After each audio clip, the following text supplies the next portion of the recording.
Rencana redenominasi atau penyederhanaan mata uang dengan memotong 3 nol kini dihajar dari berbagai penjuru. Menteri Keuangan Purbaya Yudi Sadewa bahkan merasa digebukin dari berbagai arah. Di permukaan kita disuguhi alasan-alasan teknis yang terdengar logis. Media-media mainstream memberitakan suara dari Senayan. Para anggota DPR, Bapak Dewan kita yang terhormat itu serempak berteriak bahwa rencana ini sebenarnya belum mendesak. Mereka beralasan ekonomi global belum stabil dan Indonesia masih dalam proses atau masa pemulihan. Fokus pemerintah kata mereka harusnya pada stabilitas, bukan mengutak-atik mata uang. Wow. Di sisi lain, para ekonom dan pengamat yang pandangannya dikutip oleh media-media tersebut menyiramkan bensin kekhawatiran. Mereka memperingatkan adanya ancaman inflasi. Logika mereka, pedagang pasti akan curang. Harga yang seharusnya Rp1.500 menjadi Rp1,5 pasti akan dibulatkan menjadi Rp2. Rakyat kecil yang akan menanggung bebannya. Lagi-lagi terdengar seperti sedang membela rakyat kecil. Maka lengkaplah sudah alasannya teman-teman, belum mendesak, ekonomi belum stabil, dan risiko inflasi yang tinggi. Purbaya pun semakin terdesak.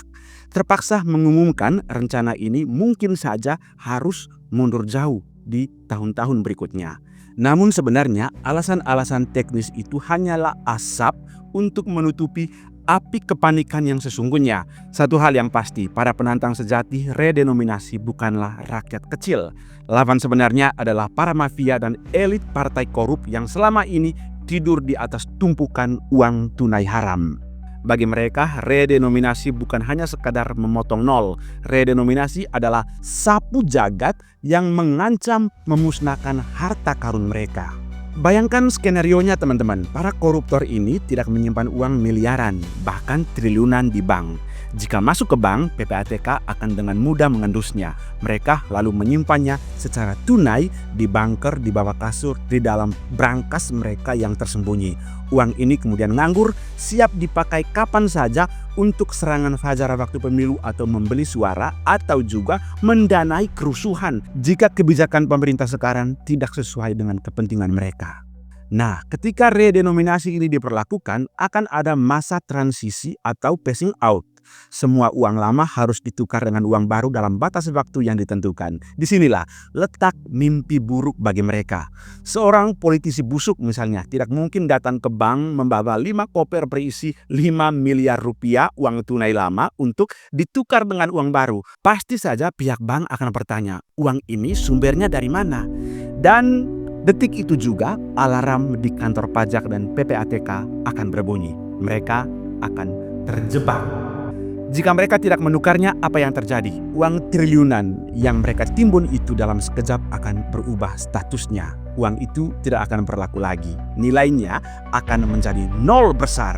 Harta jarahan mereka selama puluhan tahun akan menjadi sampah kertas belaka. Mereka akan miskin mendadak. Inilah ketakutan yang sesungguhnya dari mafia dan para koruptor, teman-teman. Kepanikan inilah yang membuat mereka menghajar Purbaya dari segala penjuru habis-habisan, membayar media, bahkan mungkin saja membayar pengamat. Mereka harus menggagalkan rencana ini dengan cara apapun. Cara termudah adalah menggunakan corong resmi. Dan sayangnya itu adalah wakil kita di Senayan lewat DPR. Para anggota dewan yang terhormat ini berteriak belum mendesak. Lewat media dan mungkin saja pengamat bayaran, mereka menakut-nakuti rakyat dengan isu inflasi.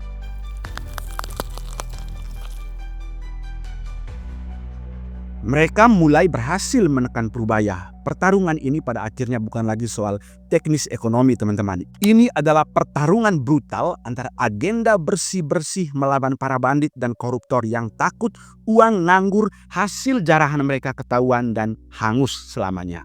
Dan jika kita menelisik lebih jauh, siapa sebenarnya yang menjadi motor penggerak teriakan belum mendesak di DPR ini? Jawabannya jelas, teman-teman. Partai politik tempat mereka bernaung yang selama ini gemar bermain kotor, yang telah membangun kerajaan kekuasaan mereka di atas fondasi korupsi.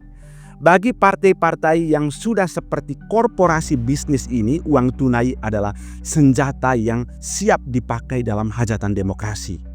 Mereka gagal total dalam memberikan pendidikan politik kepada rakyat. Mereka tidak ingin rakyat Indonesia cerdas, kritis, dan mandiri. Justru sebaliknya, Sistem yang mereka rancang dan tegakkan di DPR selama bertahun-tahun adalah sistem yang bertujuan untuk membuat rakyat tambah miskin dan bergantung pada uluran tangan para elit ini. Makanya setiap kali masa pemilu, masa kampanye, mereka datang membawa beras, membawa uang, dan rakyat pun merasa mereka seperti pahlawan sejati.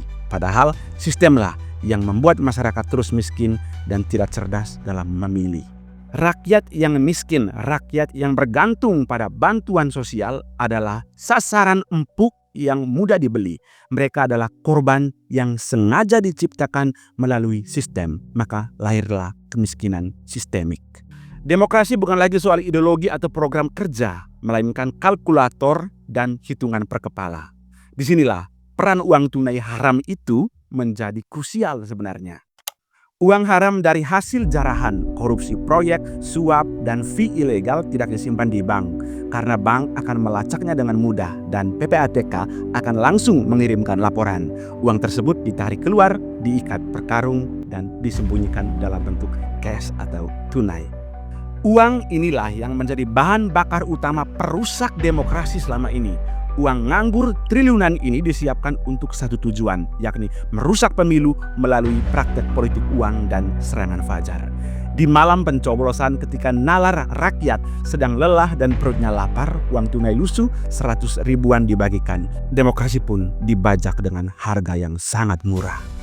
Namun saat ini mereka berada di antara dua pilihan yang sama-sama mengerikan. Yang pertama, kalau mereka menukar uang tersebut, mereka pasti akan dipenjara. Yang kedua, jika tidak menukar uang triliunan itu berubah menjadi sampah kertas bekas.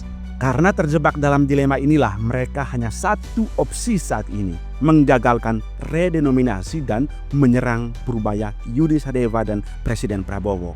Maka para anggota DPR yang dibiayai oleh partai-partai korup ini pun maju ke depan sebagai tameng.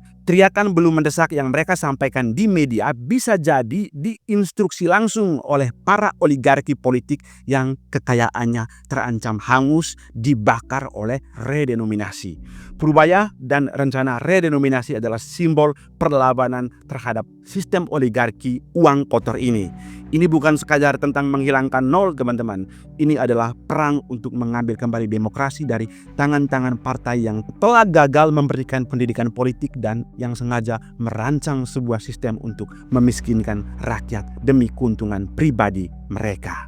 Teman-teman, ini hanyalah analisis dan jika kalian punya pandangan dan pendapat yang berbeda, silakan berbagi pendapat Anda di kolom komentar.